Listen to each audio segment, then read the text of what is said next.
What's up, guys? Welcome back to Newswave. Well, it took us almost 8 years to get here, but we're actually now seeing legitimate price cuts on Nintendo Switch hardware. Sure, it is Black Friday week, but it's not really what we're used to even now, but it's finally happening, and we'll take a look at that here today. Also, we are going to go over PlayStation with their Black Friday digital sales on the PlayStation Network, as there's actually a ton of stuff on sale, and I went ahead and picked out some of the highlights, and it seems like we're hearing about some potential game announcements coming up here very soon. Go figure with the Game Awards, but you're going to want to see exactly who was teasing it. So if you guys enjoy these videos, make sure that like button helps out a ton, and if new here to the Spawn Wave channel, make sure you subscribe down below. And of course, members of the channel do get Newswave early. If you would like to learn more about that, click the join button down below this video. And we're going to start today with probably one of the easiest categories to predict for any of these different Game Awards, in this case, at the Golden Joysticks. That being the most anticipated or the most wanted game for next year. I'll give you a second. Yeah, whatever you said is probably right. Grand Theft Auto 6. Well, while they were accepting it, that being Rockstar at the event, they had something kind of interesting to say that made headlines. We can see this. It's posted up. This is over on PC Gamer, as Rockstar was accepting it, saying there's an incredible amount of people doing amazing things on Grand Theft Auto 6. Absolutely mind-blowing things. So it's an honor to be able to come up here and accept this award on everyone's behalf. I wish more of us could be here. Thank you very much, everybody. And yeah, more to come. So the mind-blowing thing is obviously what caught a lot of people's attention. It's like, okay, we saw the trailer, and visually speaking, the animations, everything about it, the kind of the city that they've built out there in that world, yeah, it looked very impressive. But we're also wondering, okay, what other mind-blowing things are they going to do? Because they do have a lot of attention to detail. And if you played Red Dead Redemption 2, there's a lot of detail, like small little details that are really emphasized in terms of the effort put into it. So it does make me wonder how intricate things are going to get with GTA 6, but also, when are we going to see more about this game? That is a big question mark, since Take-Two has doubled down, tripled down on GTA 6 coming out next year, which tells me that, I mean, we're less than a year from this game coming out. We have one trailer. I almost wondered if they would put something out there just before the end of the year in December to close things out and then start to set up like a 10-month marketing cycle where they really push this game heading into next year fall release. I don't think they would at the Game Awards. They typically don't really seem to mesh with Jeff Keighley and his events. So it's Rockstar, it's Take-Two, it's GTA 6. They can kind of do it whenever they want, and everyone will pay attention. Also, we did have an exciting announcement for the fighting game community and Virtua Fighter fans. We can see this over on Gamatsu.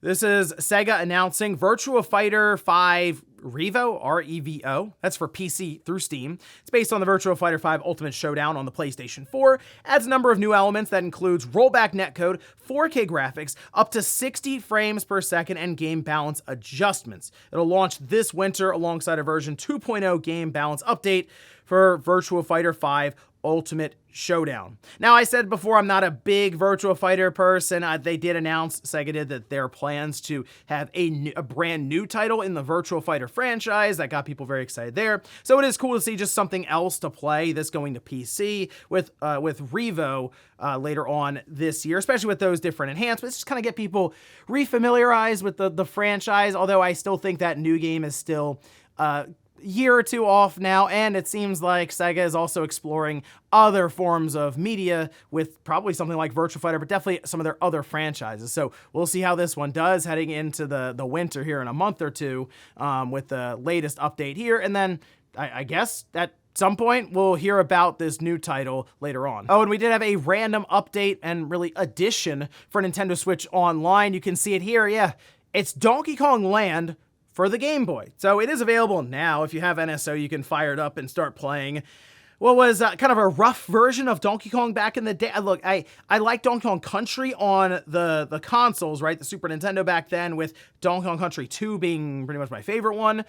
And this was kind of rough to play on the old brick Game Boy back in the day. One of my friends had it, and it didn't translate great to that screen technically, with like the side scrolling and some of the ghosting. It just didn't look that good, but it's still an interesting piece of history here for Donkey Kong back then, because they were able to get that game, that framework, into portable form on the Game Boy, and it was very impressive then. Kind of like how people, really for the early part of the Switch's life, was very impressed to see things like Doom or Wolfenstein or Witcher running on the hardware, whereas now we just kind of take it for granted for some of these big AAA third-party games. But there you go, Donkey Kong Land, available now on the Game Boy NSO app. And guys, with some of the quick news out of the way, let's get into the bigger stuff. Let's start right away with Black Friday week, which technically kicked off a couple of weeks ago, it feels like, but now you're really seeing a lot of retail stores put out their circular ads and their online advertising. All kinds of stuff is floating around now, and that actually includes hardware from Nintendo, which is just not common at all.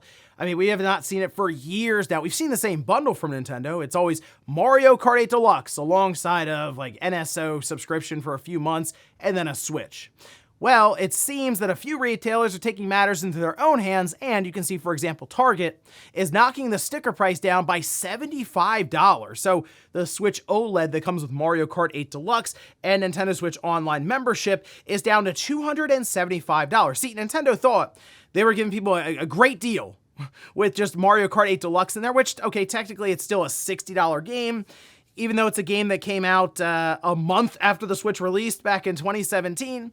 But they add that up with the NSO and they're like, oh, look at this $80 value we're just giving you. Well, Target said, you know what, we're slapping another $75 discount on there. And that's actually not bad. Look, okay, I know a lot of people have a Switch already. Sure, we've gone over that many times, 140 million plus systems. But there are going to be people who are looking to buy Switch systems for other people for the holidays. And, you know, $275 for the OLED with Mario Kart 8 Deluxe and then NSO, or if you seek out the other one, the red box Switch, that's even cheaper at about $225. I mean, that's pretty good, because otherwise you're getting closer to like Switch Lite territory there, how it typically be, $200, and this of course has significantly more functionality, being able to be played on the TV. So yes, against my better judgment at this point, since we're also kind of expecting Nintendo to kick off their next generation marketing cycle here in the coming months, yeah, that's not a bad price for a Switch OLED, and honestly, the system is still a lot of fun, depending on the games you're playing, because some of the later games now that we're seeing, especially from third parties, are getting a bit crunchy, but I guess that update's coming sometime soon. However, we also have Sony with their own Black Friday sale going live on PlayStation Network, and they had mentioned that it would go up over the weekend, and it has, and seems like there's more than 1,000 titles that are on sale. Just keep in mind, some of these do include DLC or season passes or whatever else that are mixed in with the game, so it is probably a fair amount less than that, but still I went through and tried to pick out some of the highlights here, which will start from the top, and then we'll kind of scroll through as I'm reading. So let's see, we have Spider-Man 2, $40. It's a great game still. It looks awesome. If you get a PS5 Pro, this is a cool one to kind of show off what it can do there with some of the ray trace reflections. We have Madden 25, that's at $35. Star Wars Outlaws at $53. Hogwarts Legacy, $18. That's a good pickup there, I think, at $18. Stellar Blade at $50. GTA 5, sure, why not? $20. WWE 2K24, that one's at $20. God of War Ragnarok at $30. Another good one to pick up, by the way, for the PlayStation 5 Pro. It's just a very clean looking game already on the base PS5. Goes up to the next level there, though, with the newer hardware. Same with Crew Motorfest, actually. That one's at $21. Jedi Survivor at $25. Assassin's Creed Mirage, $23. Street Fighter 6 at $30. I've been waiting for this game, Topspin 2K25, to drop in price. I've been interested, but some of the limitations it has seemingly with playing against other people online kind of put me off of it, though. But $23 might be time to make the move on that. Battlefield 2042 at $7. Lego, the Star Wars Lego Skywalker Saga, that one's at $15. GTA Trilogy, great time to pick it up with the latest patch. That one's $24 for those three classic games. Borderlands 3 at $6. Mafia Trilogy, $18. I really like these collections, kind of highlighting them. There's a lot of value there for the titles you get with that single price. Alan Wake 2 Deluxe at $40. Metro Exodus, $5. RoboCop Rogue City, that was kind of that one flew under the radar a bit, but it is a lot of fun, and if you're a RoboCop fan, it's definitely worth $20 to get in here. Hades, that one's $13. Dead Space, that's the remake, at $21. Mass Effect Legendary Edition, absolute steal, at $6. Are you kidding me? That's $2 a game. Need for Speed Unbound, that's $7. Monster Hunter Rise plus Sunbreak at $20. Marvel's Midnight Suns Enhanced Edition at $11. Prince of Persia: The Lost Crown at $20. And Castle Crashers Remastered. If you're just looking for a fun, like couch co-op game to play with a bunch of friends, $3. Absolutely worth it. But as I mentioned, there's still many other games on sale, so leave some suggestions down in the comments. And also, let me know if you're going to try to take advantage of that $75 discount that Target currently is running on the Switch OLED or the Redbox Switch. And yes, if you're going to be picking up a Switch, maybe as a gift or even for yourself as we close in on the 8th year of the system. Next up, let's talk about the Circana sales report. This covers the month of October, which you can probably guess which game topped the charts, even though it came out right at the end of the month. We can see that here, starting with Call of Duty Black Ops 6. That was the #1 selling game in the US. And it had like, what, 4 or 5 days that were tracked here. So yeah, Call of Duty, turns out it sells really, really well.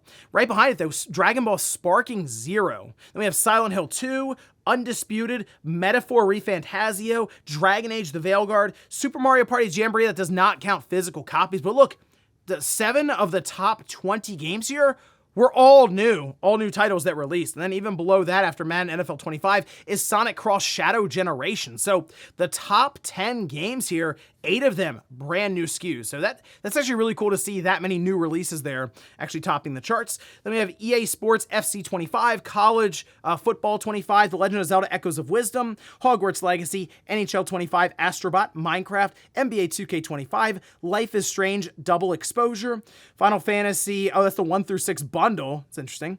And then Elden Ring. Now, some of the notes to go along with these charts from Matt Piscatella over on Blue Sky says video game content spending increased by 12% versus a year ago, reaching $4.2 billion. Console content was the biggest contributor to the overall game, with a spending increase of 27% when compared to a year ago. That's mostly fueled by console digital full game sales. So people, of course, were curious. Okay, wait, Black Ops 6 came out on PlayStation and Xbox, and it was in Game Pass. Surely that was damaged by being in that subscription service day one. Not the case, actually. So check this out. PlayStation platforms accounted for 82% of Call of Duty Black Ops 6 total console full game dollar sales volume during October, which makes sense. You don't have Game Pass on PlayStation, so if you're getting Call of Duty, you're just buying it. But over each title's first 2 weeks in the market, full game dollar sales of Call of Duty Black Ops 6 were 23% higher than Call of Duty Modern Warfare 3 a year ago.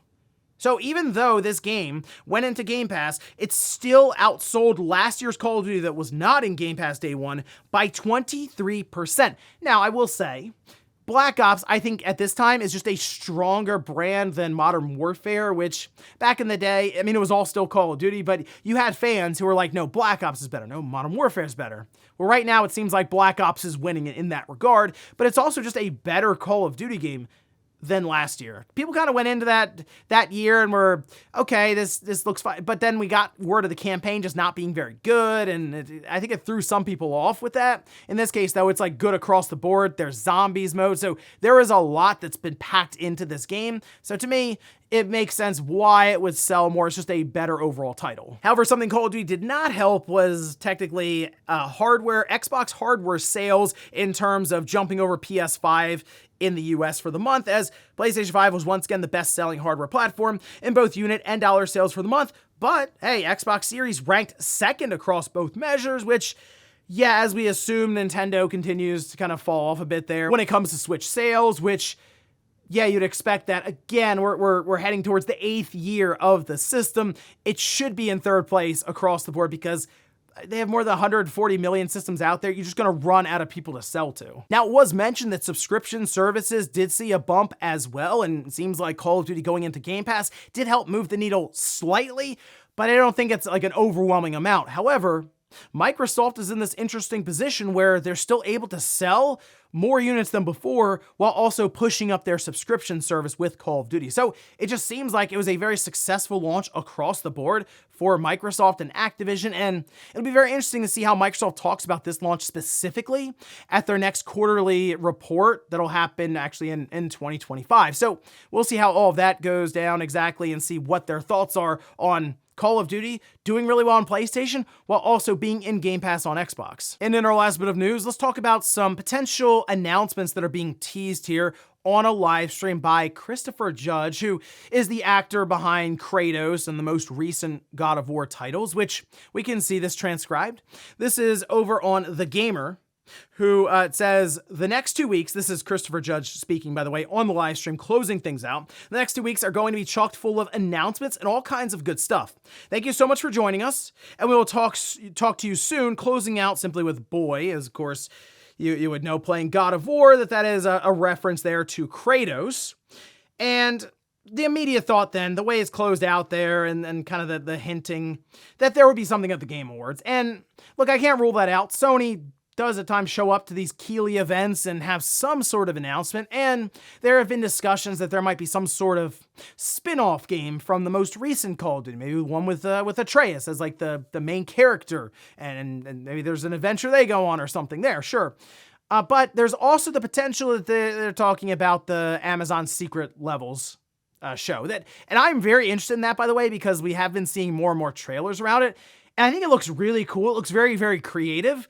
So hearing Christopher Judge say announcements, okay, yes, could be games, could be secret level stuff. It could also be their own personal thing that they're doing, because Christopher Judge does stuff outside of, I'm sure, just Kratos. So maybe they have some other gig that they're going to be announcing, some other role, and they're really excited for that, as it was their own live stream that they're referencing. But hey, I mean, we do apparently have that tease towards December 3rd. Big 3-0 coming up for PlayStation. Maybe they do have some sort of state of play ready to roll ahead of, or PlayStation Experience, something ahead of the Game Awards, and they'll introduce some stuff there, and then say, tune into the Game Awards next week and find out more about this announcement. They've done it before, and maybe they'll do it again. Or they'll just put it out a tweet and say, hey, happy 30th anniversary to PlayStation. And before we go to the comment of the day, we'll take a look at the poll that I posted up yesterday, where I ask, will we get a new GTA 6 trailer update before the end of 2024? 74% say no, 26% say yes. I saw some people mention that they'd put it in the Game Awards. I don't think Rockstar is at all interested. Take-Two, I just don't think they're interested in putting it alongside of anything. GTA 6 is so big, it's its own thing. It's its own show. Like, they drop the trailer, and it's just madness online for like a week. I remember when that first one dropped, yes, it was leaked out early and they said, whatever, we're just going to drop it. And then, oh yeah, hundreds of millions of views later after just a day or two. It was chaos, pandemonium online, but it was a lot of fun because the game looks, so far, again, we've only seen this trailer, it looks very, very intriguing. So just based on some of the visuals, animations, everything, it does look like Rockstar kind of going to that next level, that quadruple, can we do 5 A's? What would that be? Quintuple A? I'm not sure. But it does seem like they're like, okay, yeah, we spent a lot of money on this game. It's going to be, as they say, like this mind-blowing experience. So I would like to see more. And I would like to think that Rockstar and Take-Two realize there is an opportunity to close out the year with a trailer. However they want to do it, just drop it online sometime in December just to get people hyped up as they head into 2025. And we'll finish up with the comment of the day, as you're seeing here. This is from Two Soup, says, Nintendo's plan to beat scalpers by just making more systems is honestly so obvious, but might end up being hilariously effective. So here's the thing. I think it's very easy for a lot of us to be like, yeah, just make 20 million systems to launch with. But there's so much in terms of logistics going on behind the scenes that you might be able to get to 20 million in the first year, but I think it's an entire year of trying to make that work production-wise in the background. Bidding for parts, that's a big thing. So it really isn't as simple as we're just going to make a ton of these things. It comes down to how many of these can we realistically make with, yes, the money we have available, but also the parts, the factory space, and how long do we want to keep these things in storage, since you don't want to leave them there for like 2 years or something as you're stocking up. You have a certain window. So it all is very, very, very difficult to make happen. But I would like to see Nintendo legitimately show up with like 7 or 8 million systems and just do their best to flood the market from day one. Because to be honest, for them, it's going to be very hard to flood the market for probably a couple of years just based on the anticipation around the system. But also, I mean, the user base for the Switch now, and I'm sure a lot of people being interested to try to upgrade as soon as possible. And ladies and gentlemen, that's going to do it here for Newswave. If you enjoyed this video, guys, hit that like button. If not, hit the dislike. Leave comments down below about everything we talked about here today. If you missed Friday's Newswave, I'll leave it up here in a card. Or maybe you wanted to hear more about the PlayStation Portal's big update that actually allows it to act like its own handheld without the PS5. I'll leave that right below it. Thanks guys for watching, and I'll see you next time.